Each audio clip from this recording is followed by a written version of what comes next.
Guys, ఏంటని చూస్తున్నారా? ఎందుకు దారబంధంకి బొట్లు పెడుతున్నాను చూస్తున్నారా? సో నేనైతే ఇప్పుడు కొత్త ఇంట్లోకి వెళ్ళానమాట. సో అందుకని చెప్పి దారబంధంకి బొట్లు పెట్టి ఇక్కడేంటి పిచ్చిదానిలా రాస్తున్నాను అనుకుంటున్నారా? అవి రాతలు కాదండి, ముగ్గు వేస్తున్నాను. ఏదో వచ్చిరాను ముగ్గు వేసేసాను. ఈస్ట్ సైడ్ దీపం పెడితే మంచిది అన్నారని చెప్పి గోడకి పసుపు రాసి బొట్లు పెట్టి అలాగే ముగ్గు కూడా వేస్తున్నాను. వేసిన తర్వాత బయటన కొబ్బరికాయ కొట్టి దారబంధం సైడ్ 2 సైడ్లు పెట్టి లోపలికి వెళ్దామని అయితే నేనైతే వెళ్తున్నాను. సో ఇదంతా అయిపోయిన తర్వాత నేను కూర్చొని ఏమేమి పూజాగిరి సామాన్లు తెచ్చుకున్నామా అనేది చూస్తున్నాను అనమాట.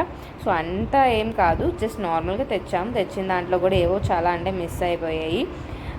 ప్రమిద్ తెచ్చాము, అందులో ఒత్తిడి అయితే మర్చిపోయాం. సో అందుకని చెప్పి కర్పూరం బిళ్ళలు వేసి నేను వెలిగిద్దాం అనుకున్నా.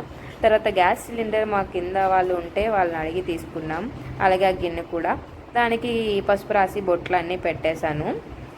పసుపు రాసి బొట్లు పెట్టిన తర్వాత మళ్ళీ అది పక్క నుంచి దేవుడికి దీపం వెలిగించినందుకు అయితే వెళ్ళా. అదిగోండి కర్పూరంతోనే ఇంక వెలిగించేసాను.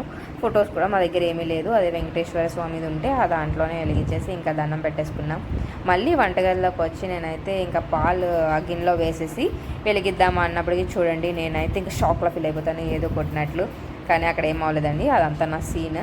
తర్వాత ఇదిగోండి పాలు అయితే పొంగిపోయాయి, అప్పుడు నేను మిస్ అయిపోయా. మళ్ళీ మీకు ఫోటో వీడియో చూపించాలని చెప్పి చూపిస్తున్నాను. ఇప్పుడైతే చాలా బాగా పొంగుతున్నాయి కదా అండి. మా చిన్న గ్రూప్ ప్రవేశం మీకు కూడా నచ్చినట్లయితే సబ్స్క్రైబ్ చేసుకోండి. బాయ్.